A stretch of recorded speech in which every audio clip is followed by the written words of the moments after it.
loading up the hearse, throw it in reverse. Come from the church of the Marvel Universe. Bodies getting stuffed in the bags. Hey everybody, welcome to the Cryptcast. I'm Mike. And I'm Brian. And we are coming to you from inside the Comic Crypt in Eatontown, New Jersey. And we got a book review. We're looking at Joe the Barbarian by Grant Morrison and Sean Murphy. Originally published through Vertigo in 2010. Now being published under DC Black Label in trade. So it's Black Label. It's Black Label because Vertigo doesn't exist anymore. But Vertigo is coming back. Right. Remember when Vertigo was like the premier like indie publisher before Image like supplanted it? Yeah. Vertigo was like all the good stuff is Vertigo. Yeah, Vertigo was comics for grown-ups. Mm-hmm. Yeah. And then Image stole everything away. A lot of good shit came out under Vertigo. Well, yeah, I mean, Vertigo was around for a long time. I blame DC for not acting more aggressively because it had the power to pull in the creator pool to have more titles. Like you had Sandman, and you had Y the Last Man, and you had DMZ, and you had Fables. I think the model that Image used, where like you own your own shit, took away from Vertigo because you're still working for DC. That means it's their property. Why wouldn't you go work for Image and be able to put the same out with the same kind of distribution and get to own your own thing? Yeah, any creator in their right mind would want to own their shit. So yeah, I just wanted to make note that it was originally Vertigo. Yeah. So we had both read this. We had both recommended it on the podcast multiple times. This is one of the best things I've ever read. Period. Yeah, it's so good. Yeah, it's so good. Yeah. You know, in recommending it, you're just going off the like. I remember it being really good. Realistically, I remembered very little of the actual story. I remembered very little of it too. So getting to reread it, I got to enjoy it. It wasn't like, I know what's going to happen, I know blah, blah, blah, blah. Like, I enjoyed reading it again, and stuff still like, oh, cool. Like, I knew how it ended, I forgot how we got there. Okay. You know? Yeah. And we've talked about where, like, this story, I remember having this story make me tear up. I don't remember how it did it. And I was like, this isn't doing anything for me. Like, where did I cry? And it fucking got me again. Oh, really? Like, I teared. I didn't like tears were streaming down my face, but my eyes got watery, and I felt the emotions in it. I knew exactly when it got me the first time, and it only got me once the first time around. It got me more. Yeah. Yeah, because sometimes I think I have problems with like reading comprehension. Who doesn't? And like the second time through, I noticed more things. And I noticed way more in the first chapter. Fucking devastated me. First chapter, I was just like, God damn, this kid's life sucks. And I didn't think it sucked that bad. Like, you know, I was like, oh, he's bullied, and yeah, that kind of sucks. And it's just like, I didn't remember anything about the dad being dead, and I didn't remember him sitting in the cemetery going, "You suck, Dad." And I'm just like, oh. So, I don't remember that this book is basically just about this is about processing grief. Yeah. This whole book is about processing grief. Yeah. Yep. It's all about loss. Yeah. And so much other shit on top of it, like dealing with life on top of grief. Yep. Like not just with the dealing of grief, but like, you know, the fact that the kid has diabetes. He's dealing with shit that a kid shouldn't have to deal with on top of shit that a kid shouldn't have to deal with. You know. So just to set it up, Joe's 13. He likes to draw. He's clearly withdrawn because of what's happened to him. His father was a sergeant in the Army, the Marines, whatever. I don't know. They don't say like what. They don't say. He's just a sergeant. Yeah. He died the last time he went on tour, and he's mourning his father. His mother's trying to make the best of it, but they're in the process of losing the house. Yeah. And it's apparently the dad's fault. Well, he didn't leave them with money, apparently. Yeah. And the way they also bring up the father's death when he's telling the story, he says that he's on patrol and his friend, his partner, stepped on a landmine. So his father didn't die a hero. He didn't die in combat situation. He died because his friend stepped on a landmine. Just a casualty. Happenstance, and just like matter of fact of life. Like that. That's it. It just fucking happens. Yeah, you don't get any. You can't even try to rationalize it as he dies here. Like, nope, it was an accident. He died. Yeah, that's it. Yeah. And there's a school trip to the cemetery, the veteran cemetery, where his father is. You know, his mom talking to him in the car in the morning was like, "Say hi to your father for me," and it's just like, oh, yeah, it's a rough one. You know, and you see the class all together, and he's off sitting under the tree next to where his dad's marker is. Well, right from nowhere to go, when the kids walk up to him and bully him, you know, and take his candy, which is there for a reason. It's there for his diabetes, not like because the kid's just eating shit. Yeah, so because he's diabetic, his mom even says, like, I pack candy bars in your thing, you know, just make sure they're there. And the kids come and bully him. And they're significantly older. Bro, the way they're drawn, they look like they're in their, like, 20s or 30s. I equated it to, so, like, you know, like, what if it's, like, senior to freshman? Sure. So the ages don't really mesh. Yeah, absolutely. But they bully him. They make fun of his art because he likes to draw, like I said, and they steal his candy bar, and it's, you know, it bums him out. But he gets comforted by one of the girls in the school. 4 girls actually go over to help him after the fact, and the one girl's trying to talk to him and was telling him how good his art is, but this kid is so defeated. Yeah. That he just doesn't even care. He's just like, yeah, whatever. He just blows him off. Blows him off, like, you know. And the one girl and one of the bullies become characters later in the story. Right. So, he gets dropped off by the bus. He goes home, and he has, like, the dopest room. But before that, we get a view of the house. Right. Like, he gets to walk through the house, and we get to see the layout of the house.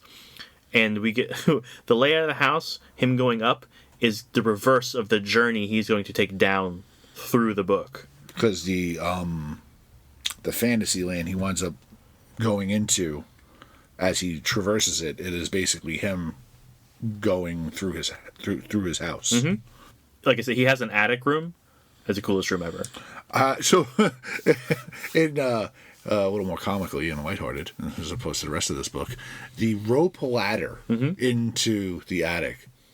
Fuck that, dude. It's a terrible idea. Sleeping on the floor. So I would never get my fat ass up that ladder. Come on. That's like, you're 12, 13 years old. That's the best thing in the world. Right, you have a pirate ladder. Right. You get to, It's like, and you can pull it up and be like, you can't get me. Right. And no one is getting up into your room unless you say so. Yeah. Like that's. Yep. No one's getting up there quick. Yeah, not quick. Yeah. Shit. So he gets up in his dope ass room. He has a pet rat called Jack, a little white rat. And as Joe is to a good boy, Jack is the best fucking rat ever. Yeah. It starts to storm really bad outside, and then Jack starts to feel like bad. He's like, he's pale, he's sweating. Yeah, I like the again, I've always liked Murphy, but the artwork, like, you really like, oh, the kid's not doing well. Yeah. Like, his face is kind of purplish and like beads of sweat. Like, you didn't even have to read the bubbles to just go, oh. Yeah, the art does a whole lot of work in this book. Yeah. So he's going hypoglycemic, which means he doesn't have enough sugar in his system. And he writes a note that says danger hypo or something. I forget exactly what the words are on one of his... Yes, it's danger hypo. Danger, yeah. Yeah. And it's kind of like a focus point for him. He tries to grab an insulin pen, get a shot. He drops it. Because he's a very cool bunk bed kind of thing, where his bed is high and he has like a desk and work area under. So he's got his reader, his the blood to check your blood sugar, the reader and his pen, and he drops them both. Yeah. So he realizes what's happening. He falls out of bed, and as he like looks around, he's in another world, and there's people talking around them, and they turn out to be toys. Yeah, Joe had a sick toy collection. Yeah, he's got a lot of cool shit. He had a room full of shelves of action figures, and now they're all alive and standing in front of him. And it's a bunch of cameos. Oh my god! There is Optimus Prime knockoffs, G.I. Joe guys. There's Batman, literal Batman is there. You can do that When you- since it was a when you work at Vertigo DC, title. yeah. Lobo is there. Mm-hmm. Oh man, There was Klingon in there a few times. Like, there's just a bunch of stuff. Bunch of stuff in there. Captain Picard, Santa Claus. But the issue ends with him snapping back into his room, and it's him laying on the floor looking at the toys, and he just goes, "Uh-oh." Yeah. So I looked it up because I didn't know if it was like legit or not. But if you go hypoglycemic, you can have audio and visual hallucinations if it's bad enough. Oh, no kidding. Yeah. So I think this is taking that to the nth degree, obviously. Right. But the rest of the book is him trying to get downstairs to the kitchen to get a soda while he slips between being in the house and in the world. And the world mirrors the journey through the house, but it's all fantasy and crazy shit. And there's also, dire situation in the fantasy world where the darkness is taking over and stealing the light. Yeah, King Death is stealing the light, and Joe has to fix it. By getting to his basement and flipping the circuit breaker. Right. Because I guess the power goes out because of the storm. I'm assuming. Yeah. That was issue 1, just to kind of set the stage, because that's all issue 1 did. Do you have a favorite part in the book? Do I have a favorite? I have many favorite parts of this book. Does it like anything that stands out to you in particular? So the opening page of chapter 2, I don't think I clocked it the first time I read it, but that's Captain Picard. Yeah. That pulled a phaser on him. I that's what I wrote there. I have one of the toys, Captain Picard ? Yeah. Yeah. Joe's also labeled as the dying boy, who is like from prophecy within the world. Yeah, the world has their own scriptures and prophecies, and this Picard knockoff is the first person to say it's him, it's the dying boy, and seemingly menacingly pointing his phaser at him, but he's actually handing it over, going, "You're going to need this, man. Yeah. Like you're going to go hero and save our asses." He travels. And he's trying to get he goes to the bathroom first, I think. On his way, he meets Chak, who is Jack, his rat, but he's a giant like warrior. Yeah, Jack has a very cool aesthetic. They refer to him as a barbarian, but I always got more samurai vibes because he's got those huge swords. Yeah, but samurai didn't use huge swords; he used katana. He's got a big broadsword. He's got a claymore. I thought he had 2 katanas. No, he's got a claymore. But we see Chak inside a cage, and his brothers hung up on a clothesline, executed, and they were like the best of the best warriors in the Iron Kingdom. Yeah, gets heavy real quick. Yeah, absolutely.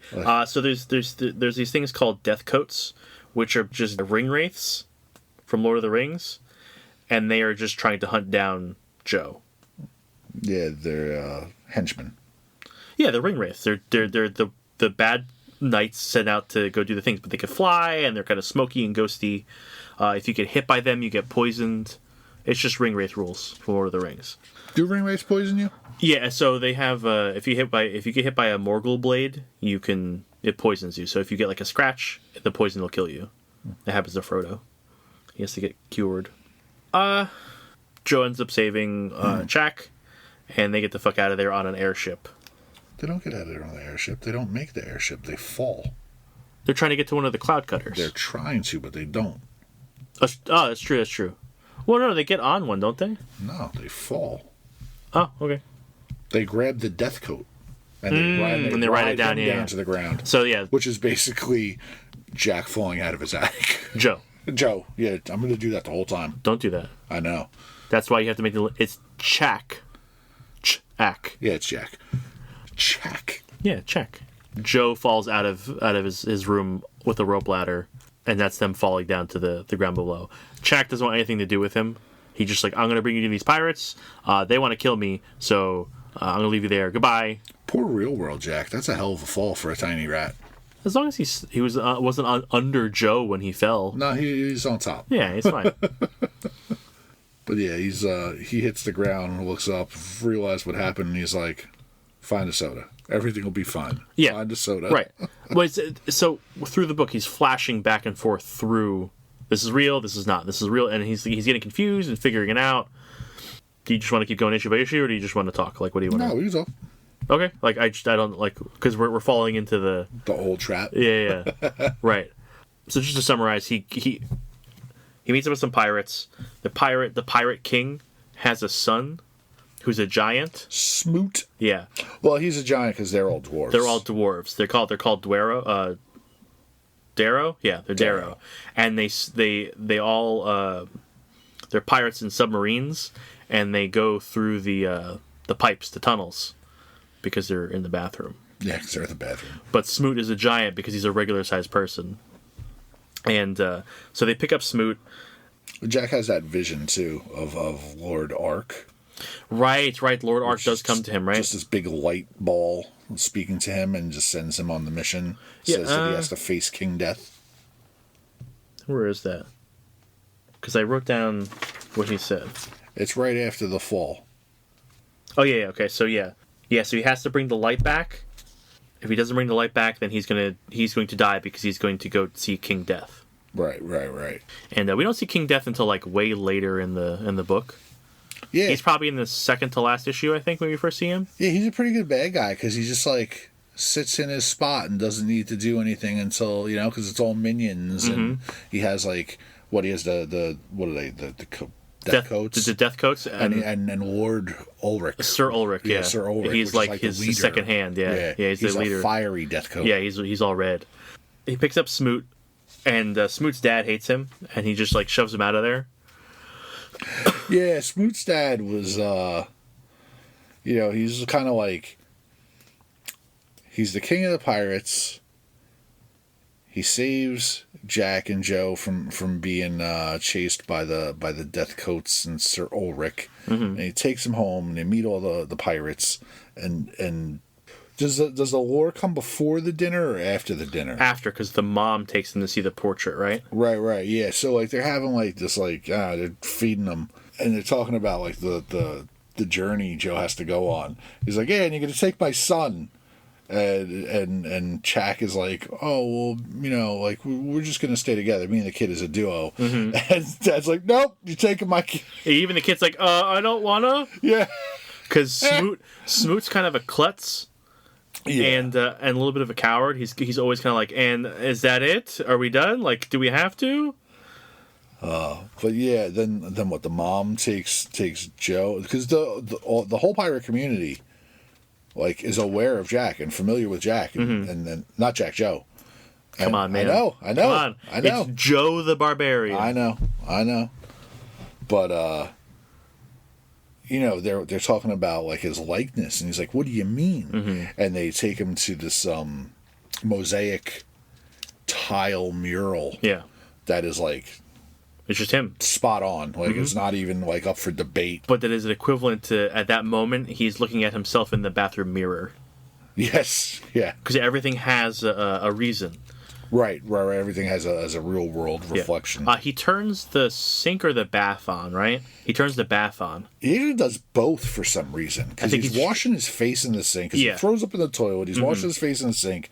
He throws. I guess the sink wasn't enough because he's holding his head under the bathroom spout. Okay, yeah. So he leaves both those on, and those become a running theme through, because what ends up happening is they overflow and the water runs down the stairs down into the downstairs hallway, and like characters in the world are commenting on the fact like this waterfall wasn't here. This is a new river, like this town is flooded, like that kind of shit. So everything is mirrored in the thing. But he finds out the lore about the dying boy, which by the way he's not thrilled about. No. When the toys first told him that he was a dying boy, he was like, could you please stop calling me that? The pirate people double down on the fact that he's the dying boy, and he's just like, just not cool. Yeah. And he's just like, look, I just need to get to the kitchen, man. I need a soda. That's just like the constant, like, I need a soda. And all the characters in the book are like, I don't know what the fuck a soda is. What is he talking about? They leave. Yeah, Jack yells at him at some point. He's like, enough soda and candy. What is this? What is this stuff? Yeah. We cut to them. So Jack, Smoot, and Joe standing at the top of a waterfall, and he's like, this wasn't here before. Yeah, Jack, for some reason, needs to take a minute to, like, honor his brother's, like, build. That's where they died. Is it there? Yeah, they died there. Oh, no. No, it's just a memorial. It's an important place for them. Yeah, I was going to say, because they were executed. Crane, yeah, that's my fault. Yeah. So he just builds a little memorial for him there, and like when you flash back to the regular world, Joe is passed out at the top of the stairs. Yeah, completely passed out with the water pouring down. Mm-hmm. Yeah, and then we get treated to they're like these mystery priests wearing horse skulls with TV antenna on top of them, and they're watching Joe in the real world on an old black and white TV set. Yeah, it gets very meta and confusing because, like, the fantasy world starts to cross over with the real world. Only a couple times. They didn't do it too much. Only a couple times, but it's supposed to... There's one other time. But it gives you the possibility. Like, I guess. Of, like, that world could be real. They don't do it too much. They don't try to muddy the water. No. They leave it as ambiguous as they should, I think. I don't think it's I think it's a clear delineation that, like, this exists here, and everything that happens in the real world influences what happens here. It is just a projection in his mind. There's no, like, they could be real. Nah, I like to think they could be real. Nah. It's fantasy. It's all in the realm of possibility. So Joe ends up realizing he's on the steps, and we see that he ended up leaving the front door open. It's still storming real bad outside, and there's a dog standing out in the rain looking at that open door. Yeah. And this is a big old problem. The fucking dog, like, that's it. Like, that first issue does so much of the heavy lifting for the book, I think, and like you mentioned, where, like, we see the house, the door gets lifted up, and, like, the entire stage is set. Yeah. You know? We find out that all the skull people are just dirt inventors. They're just looking like crazy, culty, weird, nonsensical magic science people. And they all took an oath of cowardice, right? So they were like, we'll never interfere in anything because we're all scared. Some of the dialogue that they use. That's the other thing about this book. It reads so quick. It reads super smooth. The art does a lot of the heavy lifting, but, like, you don't get bound up in any of the dialogue, any of the story. Everything flows from beginning to end. There's no, like, slow parts, you know? But even the nonsensical shit. Because there's, I forget what they say. I think they're talking about, like, numbers or measurements or something. Are you talking about when they're trying to explain? Because they know that he's from the other world. Are you trying to talk about when they're in front of the chalkboard and the guy's going over the math? Yes. Where he's just like, so. And E equals blah, blah, blah, and they're just making up bullshit? Yeah, the square root of I of Newt over function of the concise where E equals magic. Mm-hmm. Yeah. Mm-hmm. That stuff was fun. Yeah, it's just bullshit science. So what ends up happening is he hooks up with these adventure people. They're not going to help him because we're in this fortress. They're not going to bother us. Blah blah blah. And as soon as he said that, they're getting attacked by death coats, and, like, they're in fucking mechs. They're in, like, big, like, loader mechs, banging down the doors, and they have to escape again. But this time they hook up with Zixie, who is she's a young girl inventor. She's like an apprentice or something. Yeah, what were they called? They had a name. They had a clan. Yeah, I don't recall. I don't think I wrote that down. Okay. But they were like inventor something or other, right? Yeah. But she didn't take her oath of cowardice yet, so she gets them on a half-done, like, airship design, and they get out of there. So she's quite heroic. She's very heroic. She's super brave. She's probably the bravest one out of them, outside of Joe and Chak. Yeah. This is one of the girls who helped him earlier in the graveyard. It's her. Right. There's a dogfight with the airship and the death coats, and the death coats are riding manta rays through the sky. It's pretty cool. Like, it is cool. Yeah, it's a cool thing. Visual. They end up crashing, and Chak manages to grab Joe, and they fall again, which Mira is going to marry him falling down the stairs. And he's like, well, Zixie and Smoot are probably dead. Oh, well. Like, Chak doesn't give a fuck. He's a warrior, through and through. Mm-hmm. It's like, whoops, there's a bigger picture here. Hence his showdown with the dog. Right. That comes a little later. So they get down into the town or city of Yalway, which is the hallway. It's the Yalway. In Yalway, they see a statue of the Iron Knight for the first time, and the Iron Knight is like was the king of the Iron Kingdom, so like this whole world, and he was like this benevolent warrior who like saved the world, blah, yada yada yada. He was the best, but he was killed, leaving the Queen Bree, who was an analog for his mother. Yeah, it was his mom. Widowed to look after the land. But going through Yalway, they find evidence of some sort of beast, and they're confronted by a dog. He's like a guardian in the area, but he's like a weird like insect crab dog thing, right? Yeah, he's got extra shit on him where it's like, why would you do this? Because he looks like the regular dog. Yeah. He looks like the dog, but with he's like a wearing, costume on. Yeah, like armor or some shit, but it is everything in bug-like. this book is so like well designed, so cool looking, and the dog it seems so out of place because it doesn't fit. Right? Yeah. Like you literally have this thing where it has this medieval fantasy kind of vibe around the whole thing, along with a little bit of steampunk because of the inventors and the subs, along with like the zombie monsters. Some of them are just in like regular military gear on top of like the toys, who are just all the like, you know, IP kind of characters, and everything fits except this dog. Yeah, when the action figures have so much detail that like you can see the screws in their elbows and they have the joints and stuff. Yeah. But then there's this weird lobster dog. Yeah, like I said, it's just not good looking. Around the same time, we find out that Zixie and Smoot aren't dead.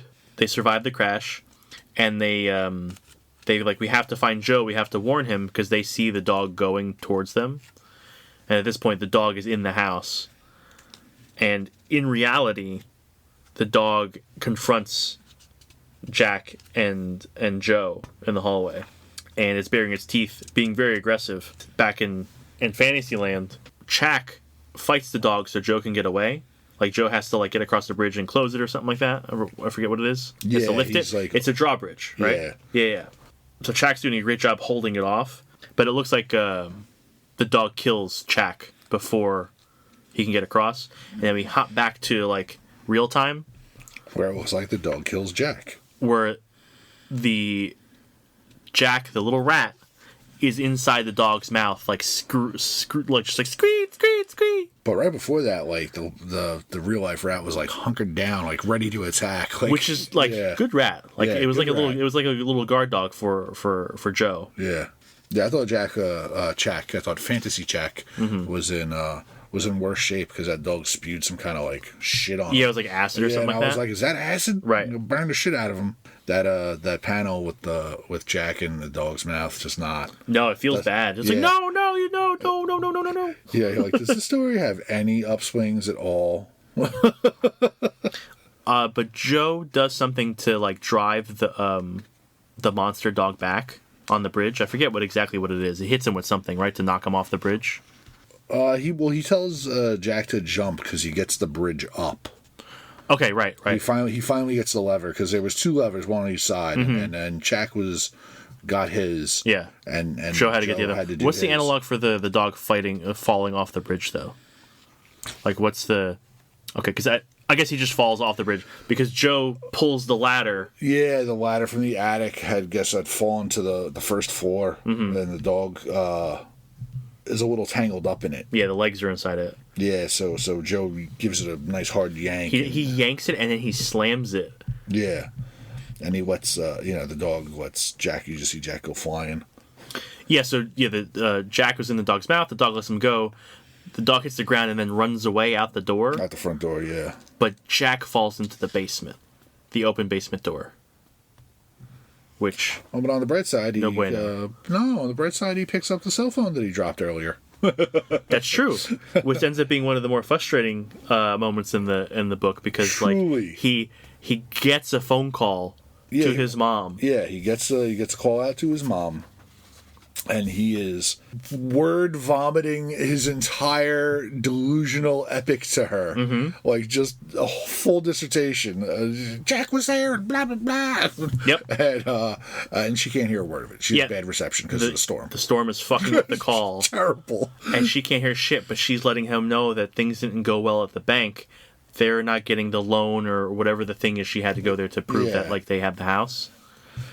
So they're going to lose the house. And she sounds like, she says, chin up. It's not the end of the world. Mm-hmm. Like, some stuff's getting through, and you can kind of tell that she's trying to keep spirits up. She's trying, but his fantasy world's literally ending. Yeah. And maybe his real world if he doesn't get that goddamn soda. It's just very true. But he pops back into fantasy world, and he's surrounded by a bunch of knights. Yeah, it's the first upswing for a minute. Sure. Yes. For a hot minute. I mean, he thinks he lost Zixie and Smoot. And Jack. He assumes Jack died because what happened right in front of him. Right. He's alone. And this whole next issue is him going, everything's gone. This is it. I'm going to stay here. Because the knights take him to Hearth Castle, where like they have a bunch of sources of light. Like they use batteries and flashlights and spotlights to fend off searchlights and shit to fend off the death coats. The death coats, yeah. We see a bunch of more cameos in the courtyard of the castle. As another like, hey, here's everybody. Yep. Storm Shadow's there. Mm-hmm. And Mr. Freeze. And Catwoman. Yes, a ton of stuff. But we meet Queen Bree, again, who's the widow. Joe calls her mom. Not in the story, but she's just... Yeah. It's his mom. And she's like super detached. She's just like, everybody stays inside. No one goes outside. We're going to be fine here. No one's going to bother us. The light will protect us. The dying boy doesn't actually mean anything. You're just here to inspire people, not actually stop anything. We'll be fine. Don't worry about it. There's number one, Deanna Troy. Seriously. Number one holding Deanna Troy. And Wonder Woman and Steve Trevor. Mm-hmm. And they're looking. There's Worf in the background upset that number one's holding Deanna Troy. I told you there was some Klingons in Very there. meta. Because in the fight with later, you see him like with a batleth. With a batleth? In the back. Nice. Yeah, so she has this very kind of defeatist, isolationist thing going on. It kind of breaks Joe a little bit. Like, on top of the loss, getting told that he doesn't matter, like, we're just going to stay here, this detached thing, it's rough for him. That and, like, metaphorically, mother knows best. Well, I'm not going to go against her, she says, But I don't think he's, like, reading her as mom. He doesn't treat her like it. Right, but she's the royalty, she's the one in charge, sure. She knows what's best. Sure. It's like, this is how we do it here, we will stay in the castle walls. And what's best is we don't fight death here. It's below us to fight death. We're going to... I think that's probably mirroring some kind of avoidance, dealing with the death of the dad, right? Sure. Right? Yeah. Like in the context of that? Yeah. We have Zixie and Smoot get to the castle. Well, like when Joe's in front of her for the first time and gets introduced to her, and he's like, Joe never stops being a real person from the real world. Yep. It's like the third or fourth time where he's like, I'm sick. I need a soda or some glucose. Yeah. And they're just like, what? We don't know what you're talking about. Don't worry, they get him a butterfly. Yeah. That was gross. There's a moment where he's getting toured around the castle, and they have like, we grow our own food, we do this whole thing, and like a giant butterfly goes and like lands on his head, and he's like, this is great. And she goes, do you like that one? And he's like, yeah, I think so. And then later when they're sitting down at the table, they serve it to him. But Zixie and Smoot get in. The guards go like, hey, you can't go in there. And they do.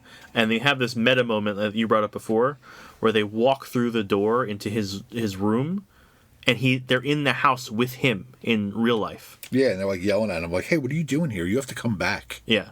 And he's like, what? But then he quickly goes like, no, I'm going to stay here. I'm going to put on my thing. I'm going to get a statue. It's just how it is. And they shake him out of it because they found Chak's sword. Right. Like, they hand him the sword. And like, we found this here, and he's like, well, if he's there, he might have survived, and that gets him going.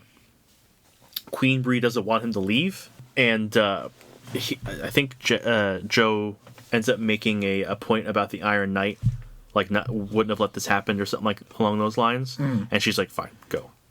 I don't care. One of the knights, the head knight, I don't remember his face. I think he might have been one of the bullies too. I can't tell because of the helmet. Yeah. Maybe he was the first kid who stole the candy bar. I don't recall. I remember having that thought.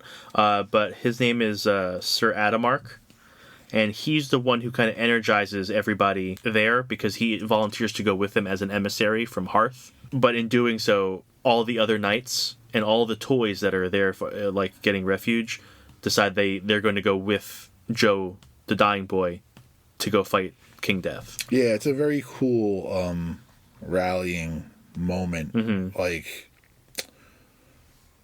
again, like I was saying before, in the beginning when he first gets to the Toyland, the fictional land, you see all these heroic characters just middling, not being heroic, looking to him because he's the hero and he's the legend.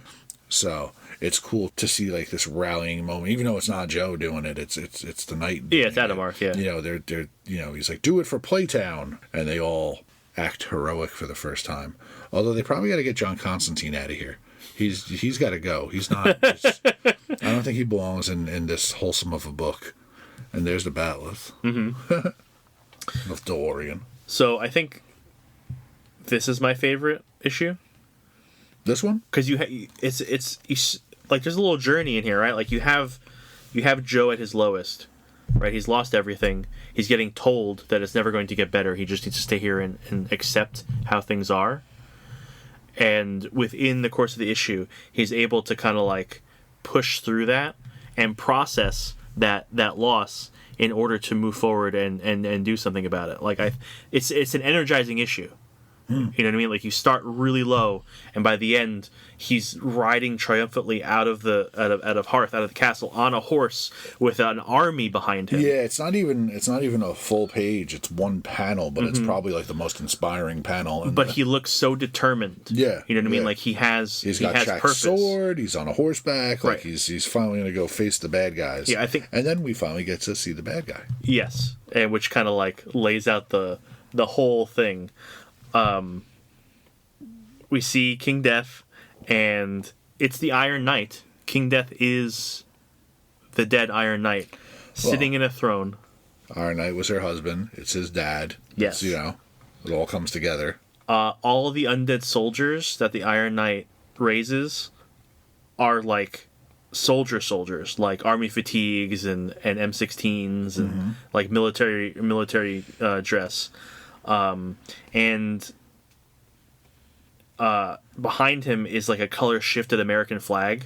Like the colors are all wrong. So King Death is his dad. Metaphorically. Yeah, metaphorically. I thought a nice touch. Did you notice at the end when he flips on the light and like he defeats everything?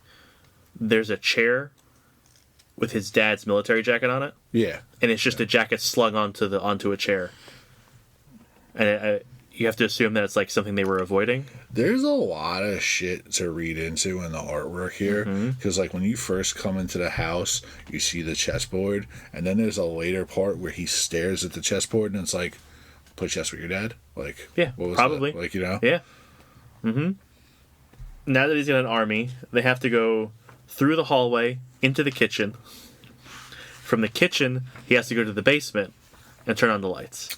It's crazier as the story progresses and they fit more and more fandom into the artwork.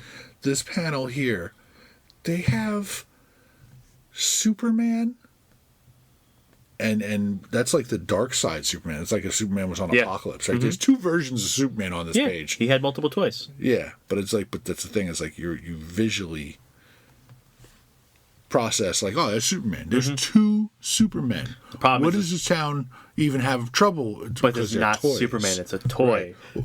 Well, we didn't get to that. We didn't get to that point. I mean, yet, right? we talked about it already. Where like they're kind of soft playing it, right? Right. But there is a point where they flat out say like, oh, well, we're not that good because it's play weapons, it's play toys. So they're going through the cemetery, and the cemetery has, again, they complain about this river being new because the water from above is trickling downstairs Still into the pouring hallway. down, yeah. And it's the cemetery Is is it a water damage? Like, maybe they don't want the house anymore. Fuck this house. If it's an old house, it's all like actual hardwood. It should be fine. It shouldn't be It's that going to bad. drip through the cracks. Yeah. And the gravestones are the white crosses that he saw in the veteran cemetery. They all have eyes on them, but they're closed.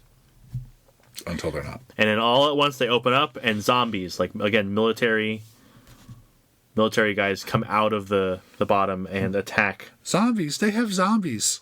Yes. And like you said, they're losing against the undead because the Playtown heroes don't have real weapons. They have like soft weapons. And then Adamark gets shot, and Joe has to face down Sir Ulrich. And like that's a hard one to take there. Like as you're saying, like, oh, we're getting hammered. Batman's head gets blown off, like at the neck, but it's like It doesn't even look like it gets blown. No, it doesn't get blown off. There's It gets... a POK Yeah. noise, like because they're toys. It seemed like his head popped off. Yeah.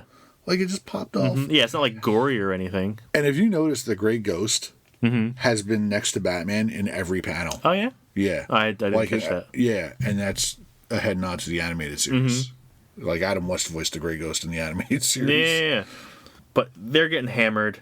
Joe actually like fights Sir Ulrich like pretty well, and I think he ends up stabbing him through the chest or something, right? Yes, he complains about the sword. Oh, the sword's very big for him. Yeah, it's too big for him. But he uses it pretty well. Yeah. So he defeats Sir Ulrich, but he retreats. He has the heroic defend because Sir Ulrich almost stabs Zixie. And then Joe comes in with that like epic block. Yeah, and then he goes for it. And then he grabs Joe and he tries flying away with him. Yeah, and they fight through this, and he like gets it through him, and then he falls down. Yeah. But they're saved by Cavalry. The cavalry, Yeah, which cavalry is shows up, which is the pirates. The pirates, but it's not Smoot's dad; it's Smoot's mom. Yeah, which Smoot's mom tells like this great story because Smoot's like, "Oh, his father with you," and she goes, "Well, you know, he'd be here, but his traditional renewal of kingship ordeal had come up all of a sudden, and you know, it has to do with the blue crab migration." And he can't go anywhere until the blue crab migration's done. And there's a panel of him tied up over a pit of blue crabs, and Smoot's mom with a fantastically satisfied smirk. Yeah, so she's queen of the pirates right now. Yeah. I mean, Smoot's dad was a dick. No, he was. He was. He It's just hated fun his to son. think that she did that to him.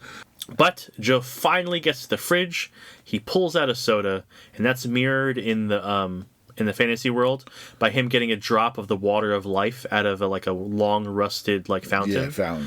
And he's talking about whether or not he should use it or give it to Sir Adamark because he's dying. Yeah, so Adamark got hurt in battle, and the water will heal Adamark. And this is where the book truly gets frustrating. Because this is where you start screaming at the book, where it's like, just drink the damn soda, kid. And he's like, and he argues with himself. He's like, I can drink the soda now, and then this all ends. But that's the thing. It's like this all goes away. Like how much do you invest in this world? Right. Because you still have a goal. You're trying to do something, right? Right. So he's fighting it with himself. Because, like, does the world just cease to be, or does that stuff still happen and I'm unbeknownst to it? Can I let all those people, like, suffer? What if they are real? But the thing is, he's bouncing between the fantasy world and the real world, and he's lucid enough to realize what's happening. So he takes the soda, he walks across the hall, through the basement door onto the landing, and everyone's like, no, it's a trap, he's trying to entice you, right? And he walks like 2 feet onto the landing, and the landing collapses below him, and he falls into the darkness, into the basement. And he doesn't get to drink the soda. No, he does not. When he comes to, he's laying at the feet of King Death, and we see the army that he had with him charge into certain death against the labyrinth. And the labyrinth is like a big shifting mountain of darkness that King Death controls. So everyone's just going to go for like a final fight, and Joe has to confront Death.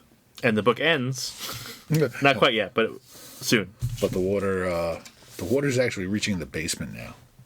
Yeah. From Upstairs, yeah. yeah. And when he grabbed the soda, he even argued that. He's like, I go upstairs, turn off the water, stop that right now. Mm-hmm. And he doesn't do any of it. Yep, because he ends up falling. He can't. He doesn't have the chance. Yeah. So King Death talks to Joe, and he knows everything that's going on. Like, he knows that he's hypoglycemic. He knows that he just needs to drink the soda. Like, he's telling him everything that's happening. And Chak is alive. Like, Chak is their prisoner. Joe, I think, tries to kill Sir Ulrich, right? Well, no, there's a very cool moment where Death is saying he's like you'll die alone, and the word comes from behind Joe, where he's like, alone, and it's Jack. Right, because Chak is stuck in a trap down there. Yeah. Chak takes out Sir Ulrich. Right. And then, like, everything falls away. Like, they're not in front of King Death anymore. They're, like, in a big field. And then they're confronted by an army of samurai rats. Which is interesting, but I guess since they're in a basement, Sure. they're supposed to be... Like, are there actually wild rats there? rats. Right, they're white. Yeah, because they're gray. Because Chak is white. Yeah. They're standard, like, brown, gray rats. Yeah. And they're bad rats. Yeah, they're definitely samurais. Yeah. That's 100%. way more of a traditional samurai look. Yeah, Chak has got a general, like, fighter, warrior kind of look about him.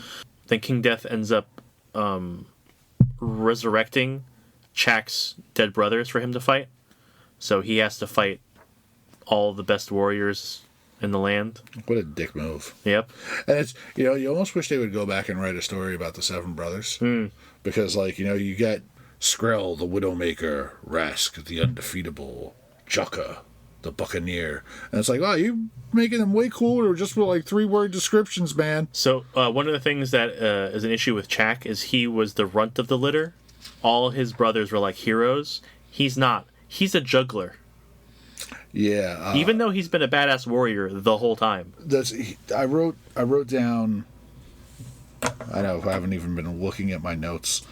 Jack has a line earlier on when he's talking to Joe, and he's like, I'm a juggler, an acrobat. You don't trust your life to a clown. Yeah. He's got some real confidence issues. Yeah. But I also think that's part of Joe going, like, I'm not good enough. Yeah. I think it's like he's projecting insecurities. Yeah, Joe's, absolutely. I mean, Right? basically he's narrating all these characters, so. Right. Joe ends up trying to reason with the rats. So Chak is fighting his dead brothers. Joe tries to be like, hey, look, everyone, like, hates rats or whatever. I like rats. You're cool. Yeah, he's like, you're clean, you're intelligent, you're really friendly. So he tries to make the case, but the head rat, like backhands him. Yeah, slaps the shit out of him. Yep. And then somehow Zixie and Smoot are captured and then, like, brought in through a portal to where they are. Well, before that, I do like the fact that, like, Chak is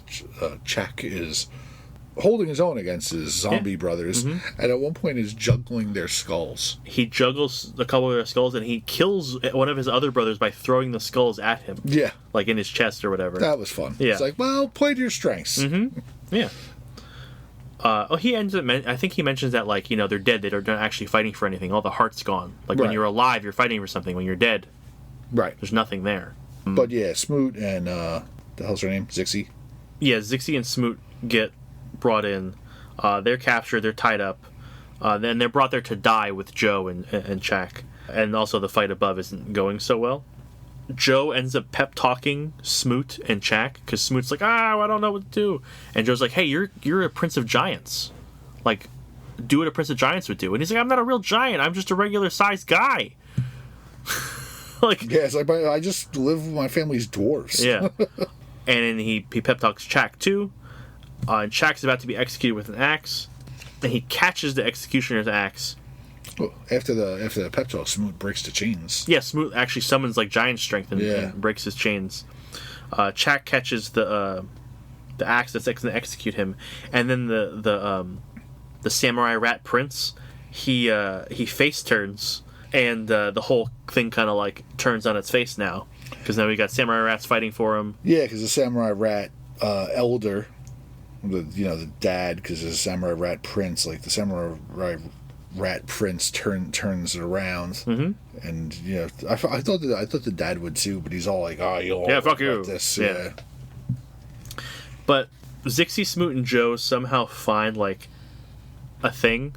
It's like a little portal, like a hatch, and Smoot uses his new giant strength to force it open, and King Death's like, "No, leave that alone! Don't touch that!" And Joe climbs through, and he's back in the real world, in the basement. And you can see the fuse box, and he's in pretty rough shape. He's in terrible shape. That fall through the basement landing did not do him any favors. No, apparently he's bleeding. Yeah, he hurt his leg. Yeah, I'm going with compound fracture. I don't see a bone sticking out, but I think a piece of wood pierced his thigh. Yeah, that's what I think would happen. Yeah, but there's a scene where like you don't see him, and then you see his hand go up with the soda in it, right? So he found the soda. He finally drinks the soda. The fountains of life inside the fantasy world start flowing. They're pouring free. Light starts coming through, and that's like King of Death dies as the light hits him. Yeah, he saves the fantasy world. And like I said, you could see it's just an old. Where is it? Yeah, it's just an old sitting chair with his dad's jacket. Yep. On it. And now the rest of the book's in the real world. So he's walking through the house. Jack and Joe reconnect. Mm-hmm. Yeah, he finds Jack in the basement and he's okay. He's alive. Yeah, because Barbarian Jack is all well and good, but his pet rat Jack, is a different story. Right. He didn't think he'd ever see him again. So there's a flash of what's the guy's name again? The Fireface guy, the guy who gave him the quest. I don't remember. Doesn't matter. I don't know. Arch something. Arch. Yeah, but there's the flash of something he said, and then Joe's walking through the house. Lord Arc. Okay. Like an electrical arc. Mm-hmm. Duh. I guess. Right? Yeah. It's supposed to be the electricity. Yeah, the light. He's the box. Mm-hmm. Yeah. But he's walking through the house, and he sees an upside-down photo, which we saw in the beginning when he walked through the house. Like on the you see this picture previously. Mm-hmm. And apparently it was a tradition between his parents. Like his dad would flip it over, and then 3 days after he was gone, his mom would flip it back. But because his dad died, it never got flipped back. It never got flipped back. And when he was in Hearth Castle, mm-hmm. the portrait was upside down. The queen and the king was upside down. Mm-hmm. I guess after the knight left, and then became Lord Death or whatever he was. Mm-hmm. And then Joe has a moment with her where he's like, the picture, with your husband's upside down, and she goes, "No, it's right side up. The world's upside down." Mm-hmm. Yeah. Yeah. So because it never got flipped, the mom never found the envelope that was behind that picture, and inside the envelope is the deed to the house, and a letter to. Yeah. Which the letter made me tear up. Sure. Yeah. Yeah. But then it's the deeds. The dad found the deeds, mm-hmm. and he hid them there because he knew about the tradition that she was going to turn the picture right. Right, and she would find it. Yeah, and she would find it. But since he never came home, but just the letter, it's just so personal, and it's addressing all the things that like Jack clearly has an issue, or Joe clearly has an issue with, like. There's so much stuff. Mm-hmm. It's just very emotional. Like it's hard not to like tear up reading it. Then Joe turns on the light and saves the world. Like there's a very deliberate thing of him flipping a switch, like a light switch in a room. And then at the end of the book, we see Joe's mom pulling up to the house. He comes outside looking very heroic, and he has a deed to the house. And she's like, "Oh my God, what happened?" And what was the last thing he said? It's like, "Oh, just living in my own world." Yeah, living in my own world. Mm-hmm. A lot of weird stuff at the end, though. Like the bullies just happen to be outside the house. Mm-hmm. And the look of the dog's face. Yeah. And the mom pulls up, is like all wide-eyed and shit. It's crazy. Yeah, it's such a good book. Yeah, hands down one of the best comics I've ever read. Mm-hmm. It's definitely way up there. Read it by issue coming out. Read it in trade twice now. I don't remember if I have single issues of this. I think I do. Because when did I say it was published? Yeah, 2010. I was definitely... Yeah, I have to have this in single issue. There's no way I don't. Yeah. And it's funny, too. It's one of those things where a creator, whether it be writer or artist, do something of their own and you like it more than when they do something of a property. Like, I like Grant Morrison. I don't dislike Grant Morrison. But when he writes something that I'm particularly attached to sentimentally, like Batman. Sure. Right? I didn't necessarily love his Batman run, but he took a lot of shit from Batman's history, like the League of Batmen. And during R.I.P., he had Batman talking to Batmite in modern canon where it like made sense and was acceptable and it wasn't just crazy bullshit. Yeah. And it was like, oh, this guy loves comics. Like, look at the information he has, or at least did the homework to do this, right. Which is cool. That being said, I hate his X-Men run. Sure. I hate new X-Men.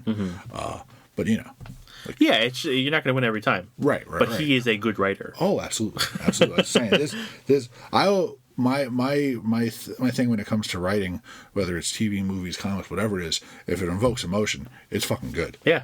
Look, know? if you can make me tear up, that's a huge thing.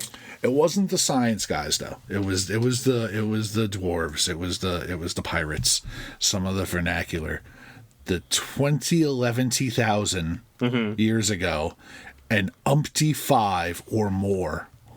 Yeah, they're just making shit up. I know, but it was just so fun. Like the flavor, like it was. This whole book is flavor. Yeah, but you can have fun with dialogue as well as fun with art. Like like 2011 and umpty whatever. Like, it's goofy. It's just It's such a good read, and like I said, it read so quickly. Yeah, like it's a smooth, well-paced book. The only thing, like, things get a little weird at the end because they're trying to move the pieces to where they need to be to have the story end. Yeah, to jump back and forth. Yeah, so I would say, like, the ending feels a little weird. It's like, why did you end up here? Like, but that's it. Like, I have very little to critique this book about. Yeah, I can't critique the book. I have nothing bad to say about it. Yeah, the only thing is, like, I don't know if I thought, like, I don't read things to intentionally make myself sad. Okay. Like, you know what I'm saying? Like, I don't, like, I'm going to read this really sad story. It's going to be great. So it kind of, like, has that element of surprise on you, you know?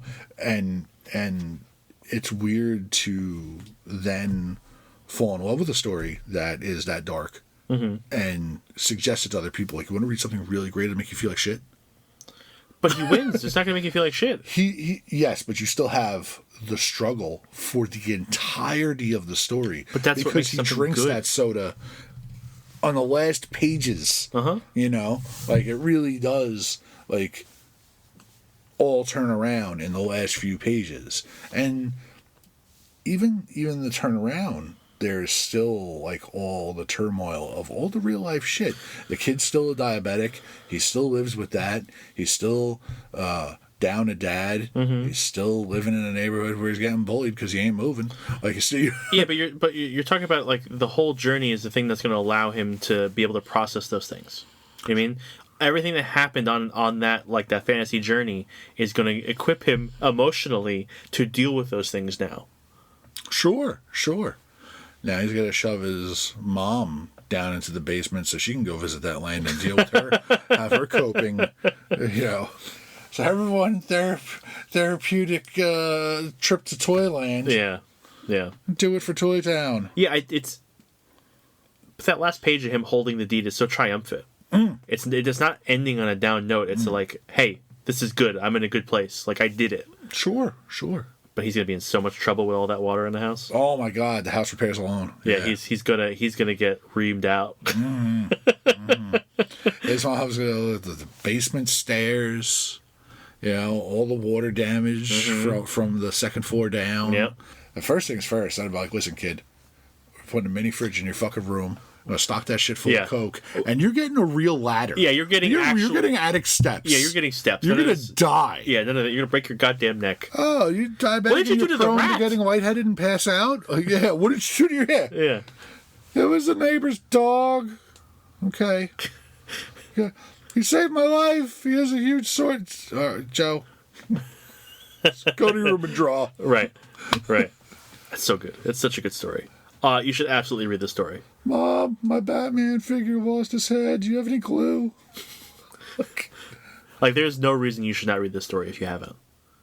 Yeah, like in recent times we've said stuff like Black Sad you have to read, Grommets you have to read, you know, like shit like that. Bug Wars you should go read it. Like this is that you have to read it. This is that caliber. You should not be missing out on the story. Yeah, if you haven't read this, you're failing at reading comics because it's been out for a very long time. It's 15 years old. Is it 15 years old? It's 15 years old. I think that's part of the reason it's hard because it's like so many things get left by the wayside in comics. You know, like the only thing that would keep it alive is people talking about it. So, Black Sad's time period, always, right? Always. Yeah. But again, it's one of those things that was, I think, first published like 2024. Sure. Or 2004. Yeah. Grommet's time period. Yeah. Right. This doesn't have a time vibe. No, this could take it other than the cell phone being old. Yeah, it's a flip phone. because it's a flip phone. Yeah. That's the only thing to date it. Yeah. But otherwise, this is a very, very timeless piece.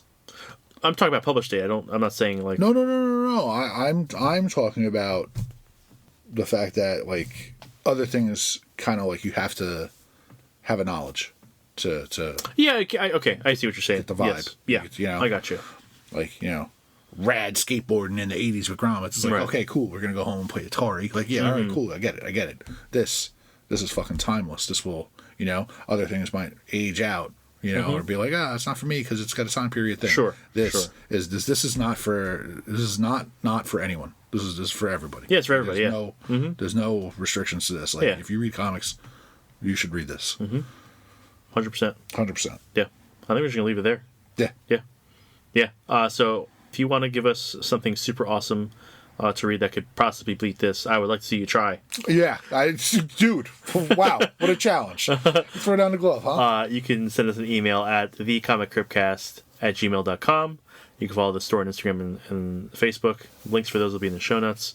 And absolutely, please read this book. Before we part, though, can you think of anything you've read that you like more than this? Yeah, I like Black Sad's a really hard beat. Black Sad is a really hard beat. In general. I think Escape is up there with Black Sad. I don't think so yet. I need to see a full story before that. I think we're heading there. It's a possibility.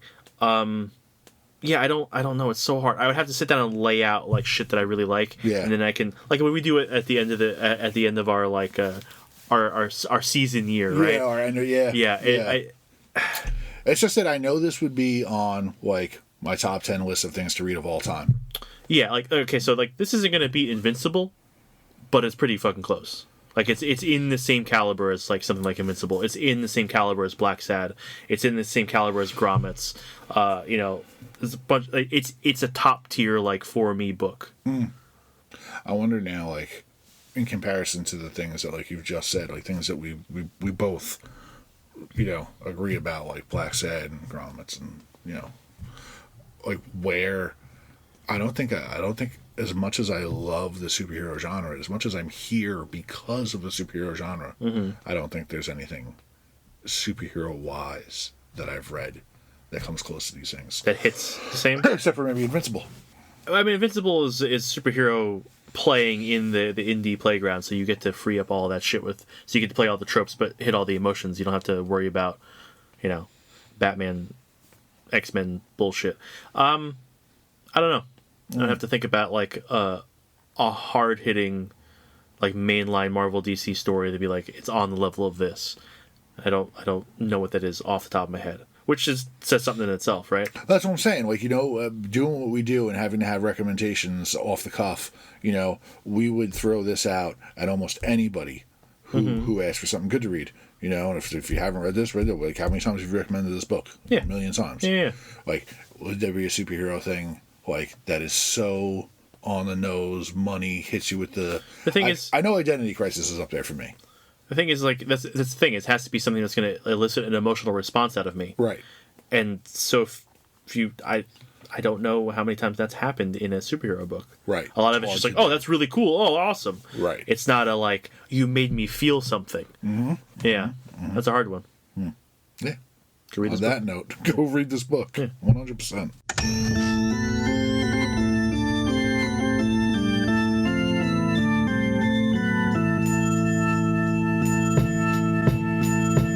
We loading up the hearse, throw it in reverse. Come from the church of the Marvel Universe. Bodies getting stuffed in the bags like comics. The hardcore get it while the soft bitches vomit. I came to this earth on a radiated comet. Now the planet is in perilous danger because I'm on it. Fly super villain with the superpowers in me. Got the rare issues and all my shit is minty. Body like Ben Grimm, suckers I be beating down. Look around and we be found chilling out in Eaton Town. I be at the comic crypt stacking up the kryptonite. Doomsday and Superman every time I grip the mic. Dark Phoenix overloading, supernova sunspot exploding. I'm the Punisher reloading Bobby Drake when he's frozen. Storm forming ominous clouds over the ocean. Working with Professor X to master my emotion. Have you posing in the box whether you know it or not. I'll easily bag your bitch like Logan did to Scott. Mr. Sinister plots when I administer shots to clone Gene from a jeans. Then this shit'll get hot like Inferno. Burn slow, humans are ash. God loves, man kills in the days of future past. Now I'm working on a science lesson. Me and Brian Stratton, a rat in a cage who can't stop buying X-Men. Like a flower that blooms in the spring.